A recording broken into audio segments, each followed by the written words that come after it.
Due to the impact of COVID-19, we're currently facing a new reality with expansive change happening every single day. You might be struggling to know what to lean into right now. Jodie Baker, founder of Heal You, has created the Corona Insights podcast to help ease your information overwhelm.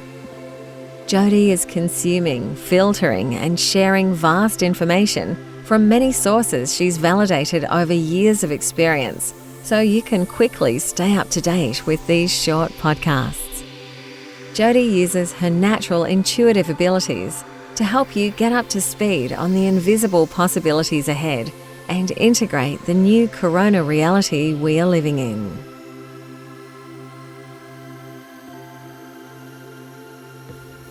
Hi guys, I hope you are well today. Thanks for joining me. Today we're going to be listening to part 2 of Blessed are the meek, for they shall inherit the earth, which comes straight out of the Bible.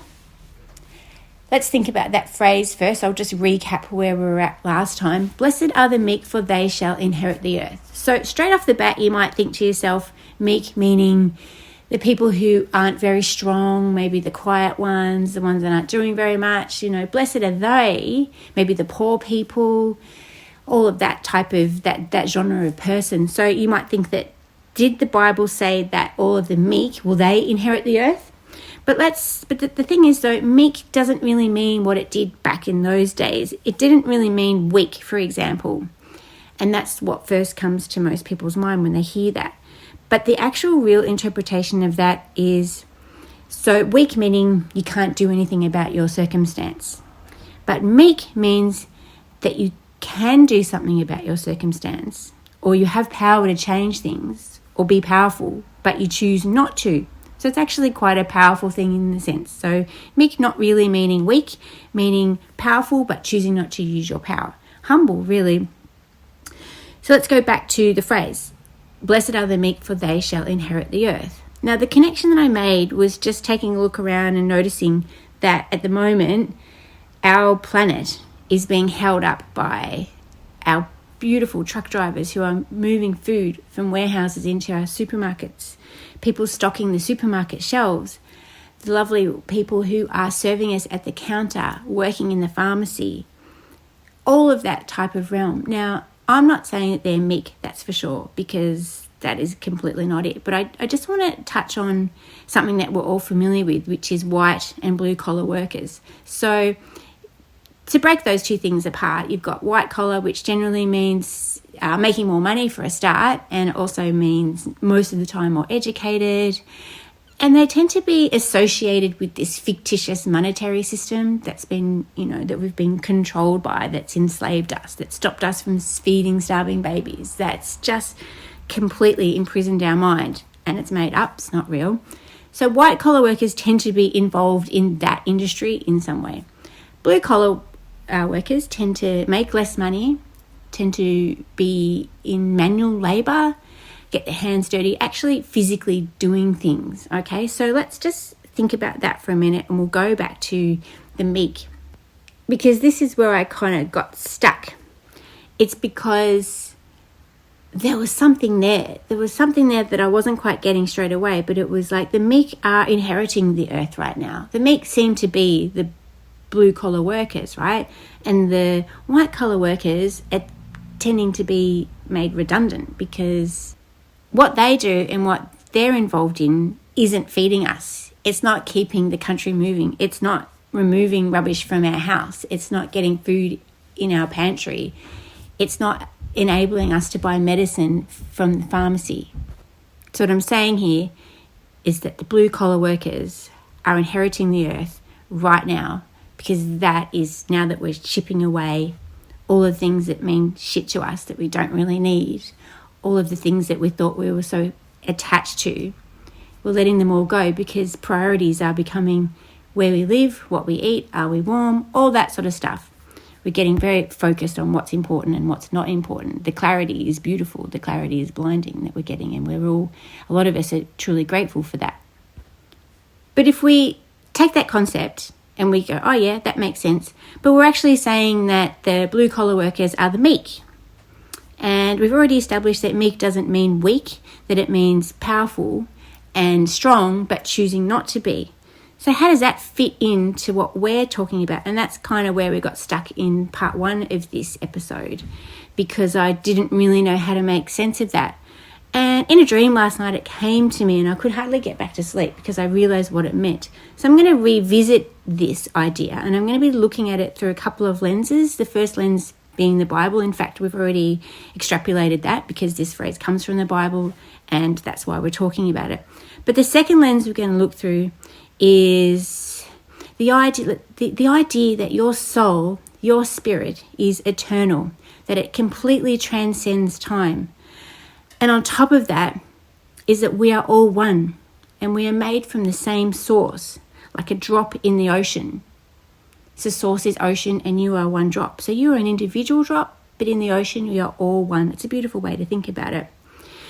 There's a beautiful saying that I hear all the time, and I didn't understand exactly what it meant when I first heard it, but I completely get it now.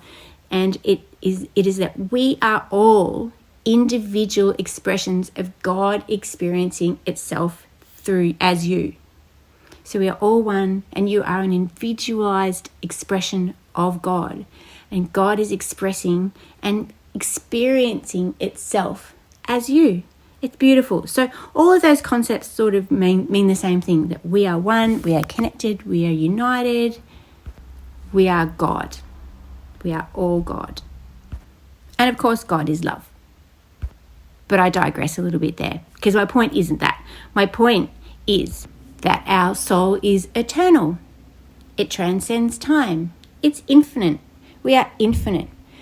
So maybe this meekness, this way of being, like being a meek of character, isn't so much about how you are in this particular physical realm, in this reality as this person, but maybe it's about what you chose to be at your soul's origination. Or if you go along with the idea that this is spirit school, that earth and this physical plane is spirit school, that when the idea of, if you haven't heard of it, is that you are a soul, you are a spirit, and you're out there in the ether and you're just playing around with energy, having the best time ever, but you want to learn some lessons, so you get to come to earth and you sort of write out, you co-create with God what you're going to learn in earth school, and you set up your scenario, your parents, where you're going to be born, what sort of challenges you're going to have, all that type of thing. And then you set that all up in order for you to learn your predefined lessons when you get here.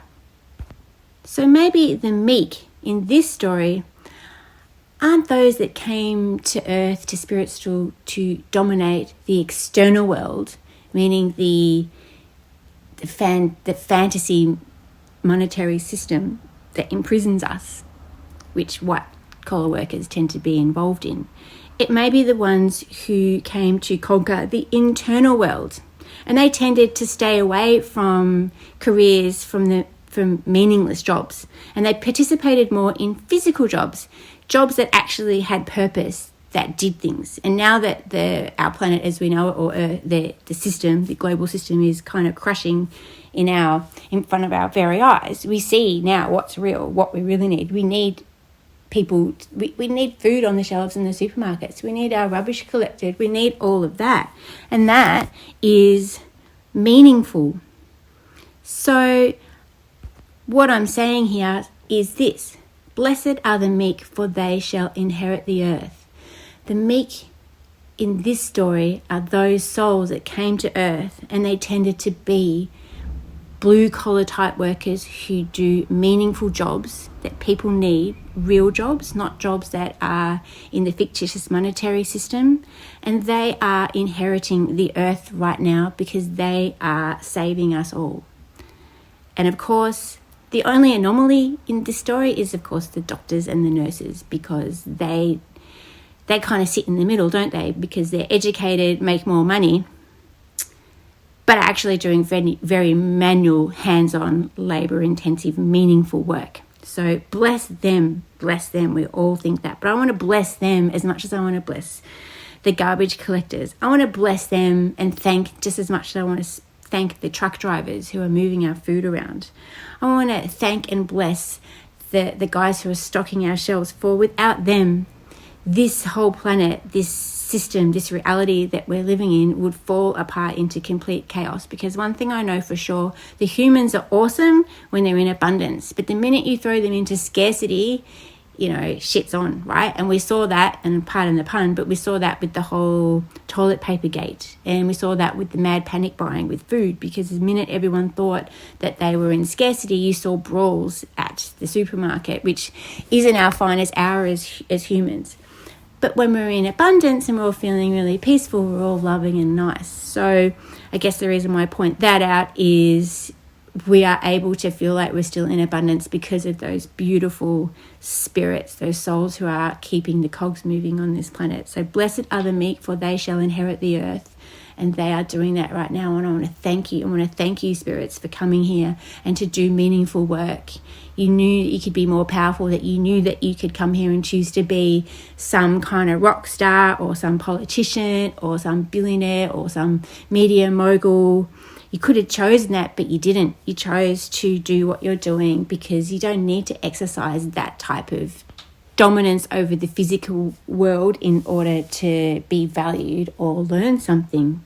We don't really know what we're doing here. We have lots of ideas. I mean, I listen to loads of different theories and it's all in my mind like a big giant library.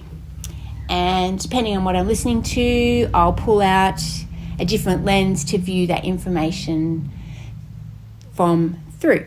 So I hope that all made sense. It went a little bit pear-shaped here and there, but essentially I'm saying that blessed are the meek, for they shall inherit the earth. It comes from the Bible. I do love the Bible. I think that all the answers were there in the first place. I'm not saying that I'm a fundamentalist Christian, because I'm not, but as I got older and I heard, and I sort of got more into the spiritual world and learned about quantum and manifestation and meditation and yoga and listening to all different other type of spiritual philosophies and teachings, I've discovered that it was all written in the Bible anyway. So if anyone ever says that we didn't get an instruction booklet when we came here, well, they're kind of wrong, because we sort of did. The only trouble with the Bible is that it got hijacked in history and by dictators who used it as a way to dominate and dictate, basically. So there's a lot of negative historical things that went on with the Bible, as you know, and we don't need to go into all of that because I think you're well aware of all of that. Anyway, love you guys. I hope you got something out of that, and I will speak to you soon. Love you. Thank you for listening to this podcast. And if you'd like more information on Jodie and her work as a self-healing mentor, please go to www.healyou.me.